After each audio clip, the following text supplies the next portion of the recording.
Hello friends, my name is Alexis. Welcome back to my channel. Today we're going to be doing a cozy chit chat video where I'm going to be trying to convince you to read my favorite books.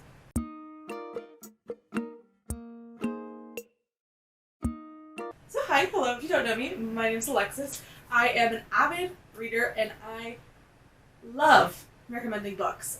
It is like my favorite hobby. And originally this video was going to be a little more physically difficult, but I am very exhausted. So instead I decided we're going to sit in my bed and hang out, and I'm just going to put the little picture of the book somewhere on the screen instead of physically holding them, because honestly I just did not physically feel like picking them up because I've been working out and I'm sore. I have my laptop here and I have compiled a list of a bunch of different favorite books of mine, including a variety of genres. I have young adult, I have romance, I have mystery, I have YA contemporary. I have all sorts of different books for all sorts of different people, so there is definitely going to be something on here for you. So if you want to stick around, thank you so much for watching, and I hope you enjoyed today's video. So we're just going to get into it. Okay, so I'm not recommending these in any particular order. I'm quite literally just going to go down the list as I have them written,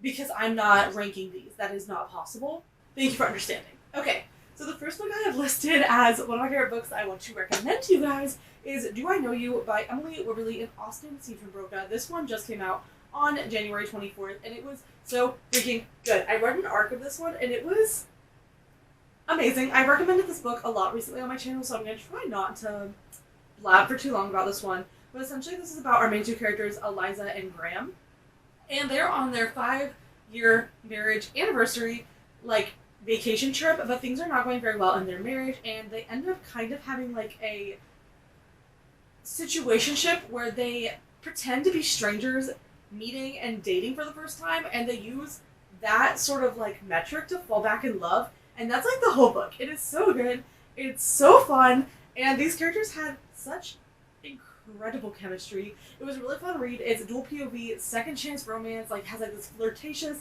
pretending to be strangers, like, relationship game moment going on, and I just really enjoyed this one. I highly recommend this one if you love any of those tropes I just mentioned, or if you're just a fan of adult romance.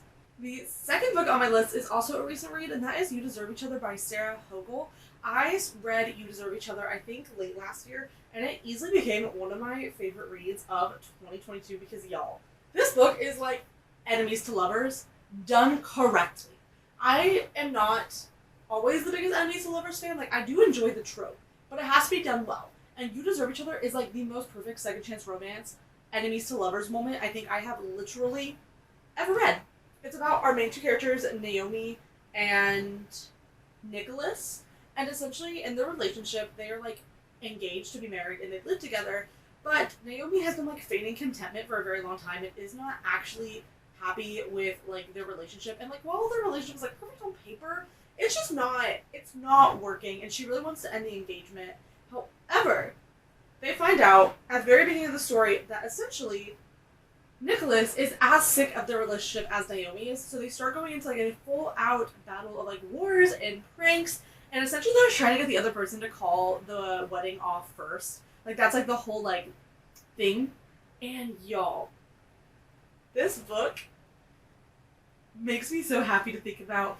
It has like cabin in the woods vibes, second chance romance, enemies to lovers, there's a prank war, there's sexual tension. It is so freaking good, and honestly, underrated. Like, I don't think that this book doesn't have love for it, but I think that this book should have so much more love for it than it currently does. I cannot recommend this book enough. Like, truly, it is one of my all-time favorite reads ever. I've also read other books by Sarah Hogel. She's an incredible author, and I just... please read it. I at some point, what words can I say other than just like, please read it? Please. It's so good. So good. Third book on my list is Icebreaker by Hannah Grace. I actually have a full-on vlog where I read and talked about this book, so if you want to check that out, link will be in the description below, or like it'll like pop up in the corner or whatever. But this book, also so good. I'm like, okay, when you're just talking about all these books you love, what am I supposed to say besides so good over and over? I'm trying to diversify my vocabulary, guys, I promise. Icebreaker is honestly a book that I feel like a lot of people have heard of at this point because it kind of blew up on TikTok. It is a college romance between a figure skater and a hockey player. Our main characters' names are Anastasia and Nathan, And Anastasia has worked her whole life as a figure skater to like make it onto Team USA. And it's like her dream. She has a full ride scholarship to this college where she figure skates for them. And she is a super driven person. It's very sunshine grumpy, and she is the grumpy. And then there's Nathan. Nathan is the captain of the Maple Hill hockey team. And the two kind of like cross paths when they actually end up having to share an ice skating rink because of the fact that one of the ice skating rinks on campus got destroyed, so both teams have to share one. And then stuff happens, and they end up even being figure skating partners. And I had a rough time with this book at first because it just didn't follow like the plot map I was expecting, but I enjoyed this so much. It is so much more than just the romance too, so I will say going into it, don't expect this to be like a very quick read. It has a lot of additional side plot and details, like you get to meet the other characters of the hockey team, and it talks a lot about emotionally abusive relationships and like healing from that. This book does cover some difficult topics, including like it touches on disordered eating and therapy and manipulative friends and stuff like that. It talks about bad parental relationships. I do think it does all of that in a really thoughtful and considerate way. I just wanted to put that out there. But this book does do a lot more than just the romance, and that's something I loved about it so much. You get the ice skating, you get the romance, you get a lot of smut, but then it also had moments where it talked about therapy and mental health and just all these other things. And this book was phenomenal. I am very excited to read more from this author, since she does have another book coming out in 2023. And this book, I believe, actually just got picked up by Berkeley, this book just very recently got picked up by a mainstream publisher, so if you want to go get it, I think that it is available, and if not, it got picked up by Atria. So this book should be out sometime soon, I believe, in the new paperback edition from Atria. My brain's not working. Anyways, go read it, and I think you should be able to get a copy still, because I don't think the Indie Pub is available anymore. The fourth book on my list is one of the first ones by an author that's going to come up on this list a lot, and I'm just going to say that in advance because I know it, and that is Accidentally Amy by Lynn Painter. I read this book also in a vlog video on my channel, and this one is Lynn Painter's independently published romance book that she originally created as like a chain of email. She would send a chapter out like every week or so, and then she collected those chapters together and published it as a novel. And this book was so cute. It is like fall and happiness and a pumpkin spice latte mixed together. Like, that's the vibes. It's about our main character, Isabella, who's a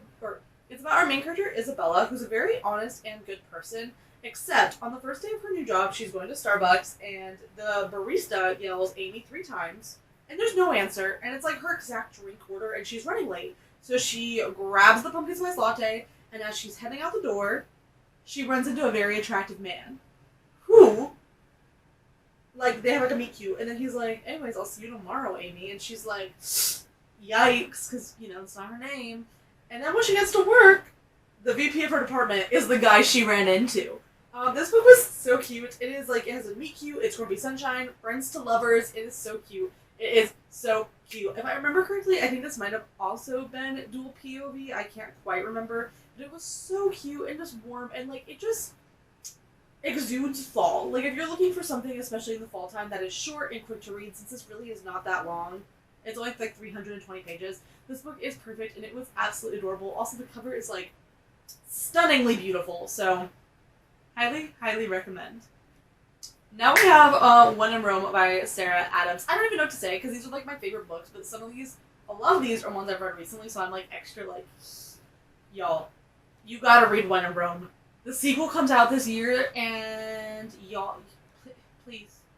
So this, it's not just begging you to read it. I'll tell you what it's about. But When in Rome is a small town, opposites attract, closed door romance, and it is adorable. It's about our main character, Amelia, who's better known as Ray Rose. She is a celebrity, she's a singer, and she's kind of sick of it. And she decides to pull an Audrey Hepburn When in Rome moment and drives in the middle of the night to Rome, Kentucky. And her car crashes. And it's in the, front yard of this really hot guy named Noah. And Noah is, like, very grumpy, and he's like, you know, I have no interest in, like, a celebrity or your problems, but does let her, like, stay in the guest room overnight while her car's getting fixed and stuff, which ends up staying multiple nights. It ends up, like, you know, being longer than a night. But they fall in love. It's cozy, it's small town, he owns a pie shop, he has 3 sisters. The sisters are who they, like, companion spin-off books are about. And this book was just achingly beautiful and warm and happiness. This book is just pure happiness, and every time I think about it, it just makes me so unbelievably happy.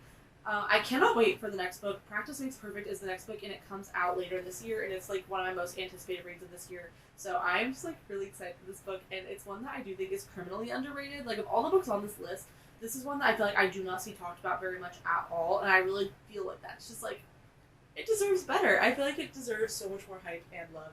It's so cute, and like the perfection Grumpy Sunshine novel. Switching genres, the next one is How to Survive Your Murder by Danielle Valentine. See, I told y'all there wasn't like an order to this, so like we're just jumping genres, but this is a young adult mystery thriller moment, and this book like literally left me with like my jaw on the freaking floor when it ended. Like, I got emotional whiplash reading this book. I cannot stress enough. So this is about our main character, Alice, and Alice is the only witness in her sister's murder trial. Her sister's name is Claire. And in the years since Claire passed, Alice's life has completely fallen apart. Like, her parents have gotten divorced. She's moved into a really like crappy apartment. She has to deal with going to court to testify in her sister's murder. And she's just felt like such an outsider because her sister was like the beautiful all-American girl, bubbly, like everyone loved her. And Alice is more on the other side of like being kind of an outsider and like a nerd and stuff. And they were each other's best friends until Claire was murdered. So, on the first day of Alice's testimony, she is knocked out in the courthouse bathroom and wakes up a year ago and finds out, like, in her new wake-up world, her sister isn't dead. And she essentially gets, like, this deal with, like, a demon, essentially, that's like, you have until midnight to find out who killed your sister and figure it out. Or, if you, like, don't, you have to go back to reality without your sister.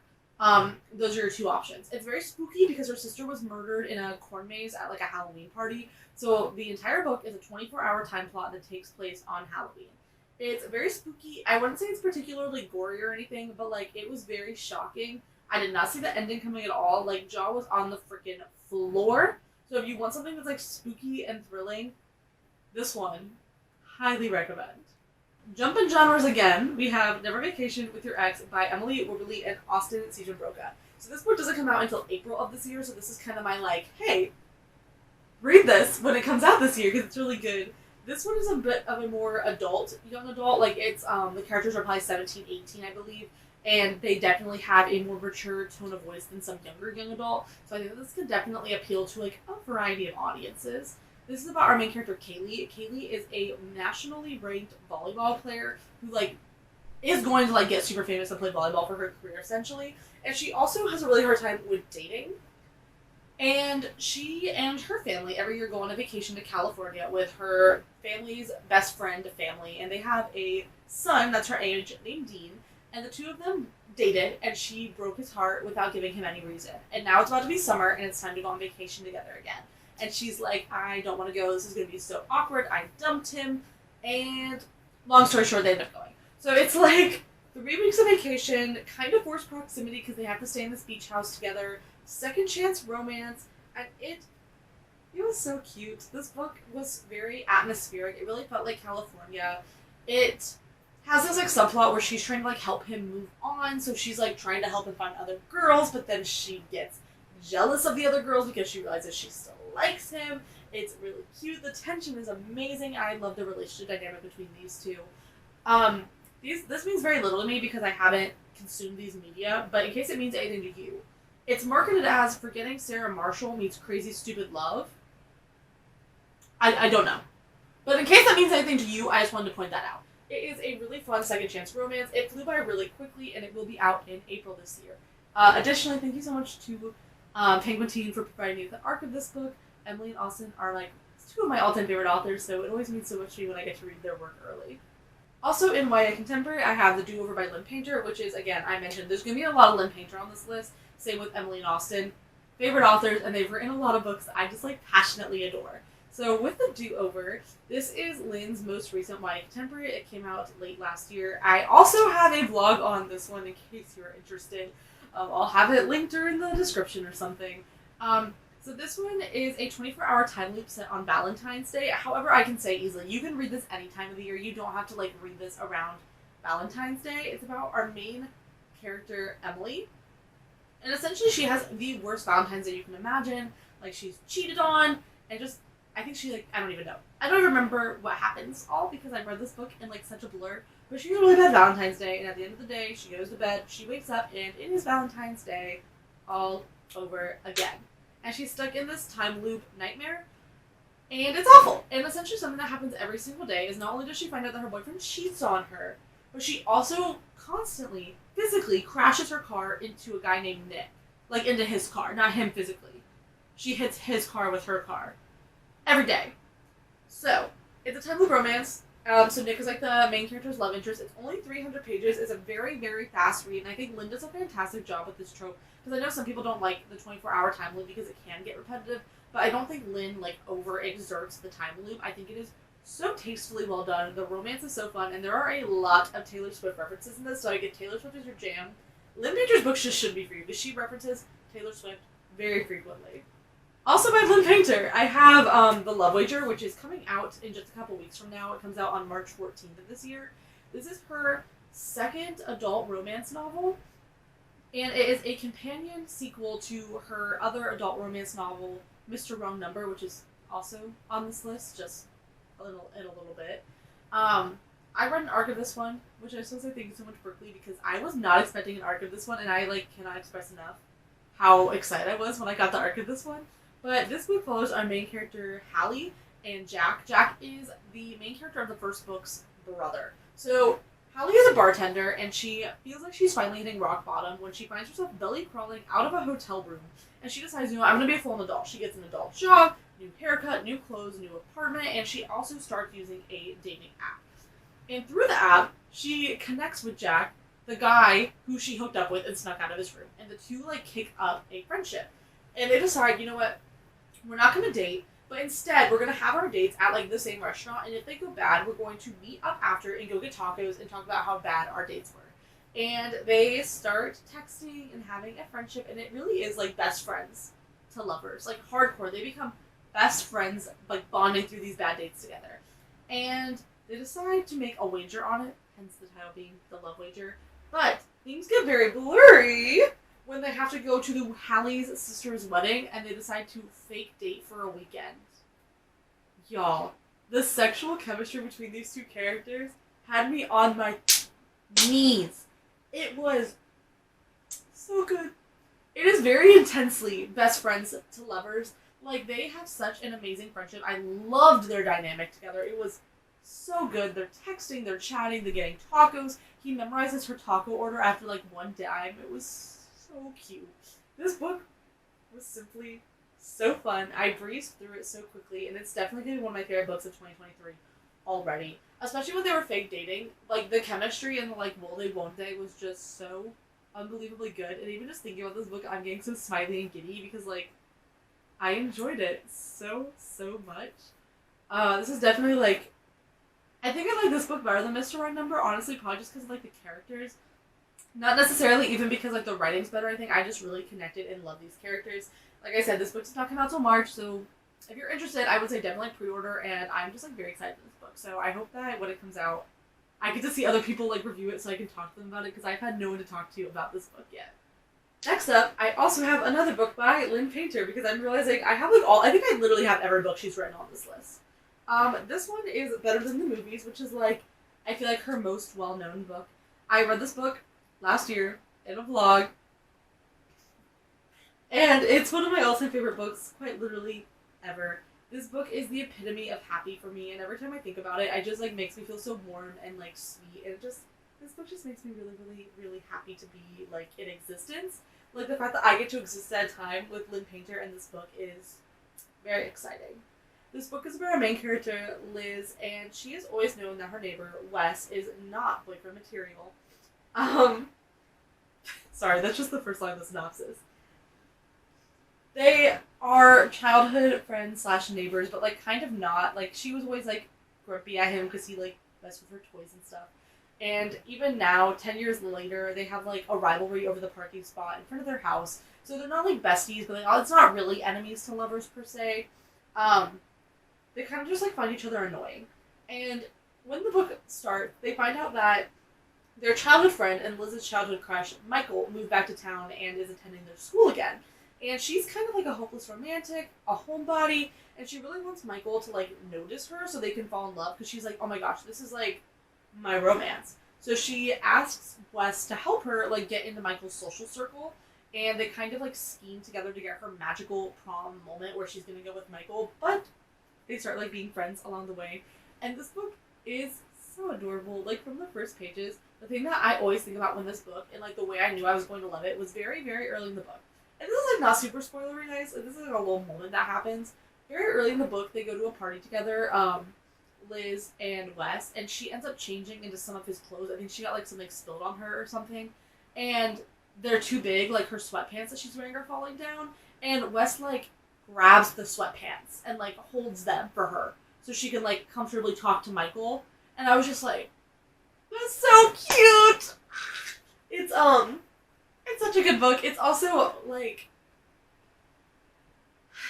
just so hopeless romantic-y. There's Taylor Swift references. It does talk about grief a good bit. I was gonna say something and then I totally blanked out. Oh!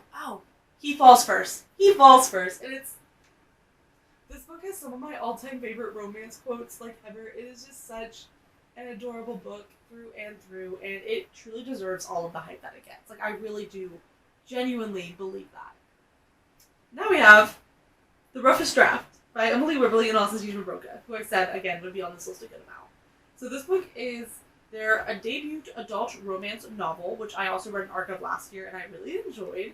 It is a second chance romance between two authors who are writing a book together in forced proximity in a beach house in Florida. So it's about Katrina and Nathan. Katrina and Nathan are, like, were bright literary stars who co-wrote a book together. They co-wrote a book together, and it did massively well, like, on the New York Times bestseller list. And then suddenly their partnership just ended, and no one really knew why. And they wouldn't talk about it or really acknowledge each other at all. But they were both still contractually obligated to write another book together. So they decided, you know what? We're going to go to Florida, where we wrote our first book together, and hole up in a beach house together. And we're going to get through this in the summer, and then we never have to see each other again. But naturally, they fall in love. They have a second chance romance, and it's super cute. So it's about two authors writing together, and they, like, use the writing to, like, code messages for each other, and it's so fun and cute and romantic, and it's dual timeline, and I believe dual POV, and I just had a lot of fun with this book. It was a book that I, like, read in one night. Like, I was up till 3 a.m. reading this book, and it was very, very enjoyable. It's not very spicy, I will say. If you're looking for spice, it is open door, but there's not much. I personally felt like it was really well done. I don't feel like this book needed a lot of spice, so I was very content with, like, just the amount of sexual tension they had, because the sexual tension and the, like, mutual pining angst was, like, chef's kiss. We're switching genres again. Also, this is Pete, by the way. Pete has been in my lap this whole time, but I don't know if you guys have been able to see him, but this is Pete, and this is Buttons, and this is Tally, the gang. The next book I have is A Good Girl's Guide to Murder, so we're switching back to YA, like, mystery thrillers. This book is definitely not unpopular. As I'm looking at the Goodreads, it has quite literally 500,000 ratings. So this is not, like, an unknown book, but it is one of my favorites, so I still wanted to just, like, include it in today's video. This book is marketed for readers of Kara Thomas and Karen McManus, which are both authors I have loved and read. I didn't actually know it's, like, who it was, like, marketed to, but nonetheless, this is about our main character, Pip, who decides as a senior in high school to reinvestigate a murder that happened in her town that, like, kind of shook everyone up. Essentially, a few years ago, a girl named Andy was murdered by her boyfriend, Sal, who then committed suicide, and, now it's, like, 5 years later, and Pip doesn't really know if she believes that Sal is guilty. She just has, like, this deep gut feeling that, like, that's just not actually what happened. So she decides to re-examine the closed case for her final project and gets deep into the nitty-gritty. Yeah. I can't say much more because spoilers, but this book is really great. Something I like about it a lot is that it's more than just, like, the chapters. Like, it has mixed media in it. It has interviews, it has articles, it has all sorts of stuff. It's super twisty, first in a trilogy, and I feel like Holly Jackson, like, this trilogy was incredible for her. I love this trilogy. I read each book as they came out, and it still stays with me. I think about this trilogy all the time, and it makes me so happy when I see other people read it, because it's just such a fantastic mystery thriller.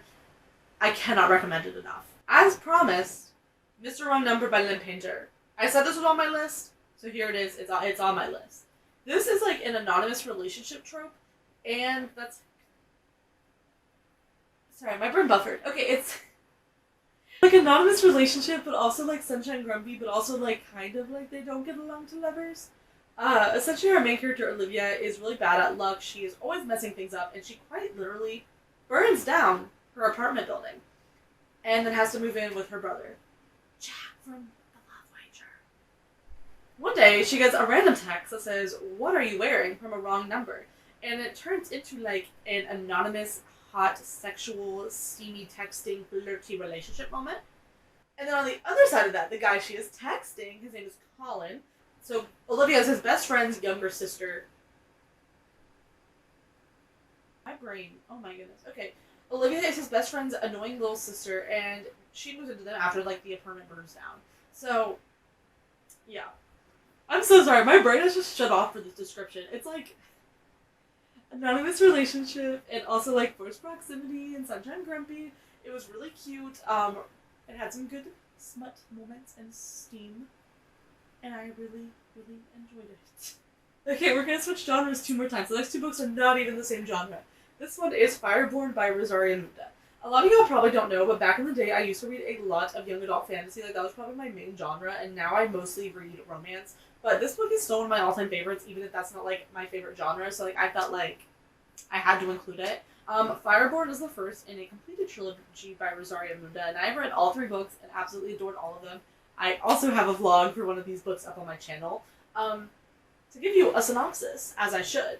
This is about Annie and Lee. They were children when a really bad revolution happened in the world, which gave everyone, even those who are like of the lowest like birth rate, a chance to become a dragon rider, and both of them are dragon riders. And now that they're new rising like stars in the dragon rider regime, I am struggling so bad. Anyways, essentially they're dragon riders in a new regime. And things start getting kind of messy when people start questioning if this new regime and the new politics of the new regime are actually much better than the old regime. This book is dual POV and has a lot to do with fantasy politics. There's a lot of dragons. This book has my favorite side character of absolutely all time. His name is Duck. His full name is Dorian, but he goes by Duck. And he's my literal all-time, honestly maybe my all-time favorite character, not even like side character. He is such a sweetheart. I think about him on the daily. And I like this trilogy a lot. If you're a fan of fantasy, I know like I don't talk about fantasy much, but this trilogy really is fantastic. There's dragons, there's politics, there's complicated will there relationships, there's amazing side characters, and I think that it's a really beautiful exploration of like teenagehood in fantasy. I feel like the author does a fantastic job like making it obvious that these characters are in fact teenagers going through this stuff, and I love this series so much. It holds a very, very special place in my heart. The last book on my list is also a separate genre, and that is Today, Tonight, Tomorrow by Rachel Lynn Solomon. I'm a massive fan of Rachel Lynn Solomon's work, and Today, Tonight, Tomorrow is probably my all-time favorite from her. This is a YA contemporary that came out in 2020, and it is so good. I always struggle with a synopsis for this one, so I'm gonna like just straight up read this, because I don't know why, but every single time I recommend this book, which I have recommended it like plenty, I struggle to give a synopsis. But, so, today, she hates him. It's the last day of senior year, and Rowan Roth and Neil McNair have been bitter rivals for all of high school. And they are currently, like, fighting to be valedictorian. And while Rowan, who secretly wants to write romance novels for a living, is anxious about the future, she'd love to beat her rival one more time. Tonight, she puts up with him. When Neil is named valedictorian, Rowan has one chance at victory. Howl, a senior class game that takes them all over Seattle, a farewell tour of the city she loves. But after learning a group of the seniors is out to get them, she and Neil reluctantly decide to team up until the last player's left, and then they'll destroy each other. And as Rowan and Neil spend more time together, they fall in love. That's it. That was so messy. Okay. Yeah. So academic rivals to lovers. He falls first. Everyone thinks that they're secretly in love. There is like senior like game thing going on. Howl. It's 24-hour romance, and it is so great. This book just makes me happy. The main character loves romance novels, and they are like so much more into each other than they think. It's just like really fun to read this book and read about two characters who are so obsessed with each other without either of them even really processing that they are obsessed with the other person. If you're a fan of YA contemporary, I highly recommend this one. It's one of my all-time favorites. I think this book gets a lot of love, which it deserves, but I wouldn't hurt. It would make me very happy to see that this book gets even more love because it honestly is just so phenomenal. Friends, that was the list. That was the list of my favorite books I compiled for this video. Was it a little messy? Yes. Was it a little chaotic? Yes. Did I skip genres a lot? Yes, absolutely. But I hope by the end of this video, if you're still here, if you're still watching, thank you by the way, that you were at least able to find one more book that you want to read or add to your TBR. Thank you so much for watching this video and sticking to the end. If you have anything to say about these books or want to recommend me a book, please leave that in the comment below or feel free to contact me via Instagram. There's my handle as per usual. Don't forget to like, comment, share, subscribe if you want to keep watching videos from me. My name is Alexis. I upload every single Monday and I post a lot and I'm very talkative, so I'm very happy to chat with you and hang out with you. Thank you for watching, and I guess I will hopefully see you next week. Bye!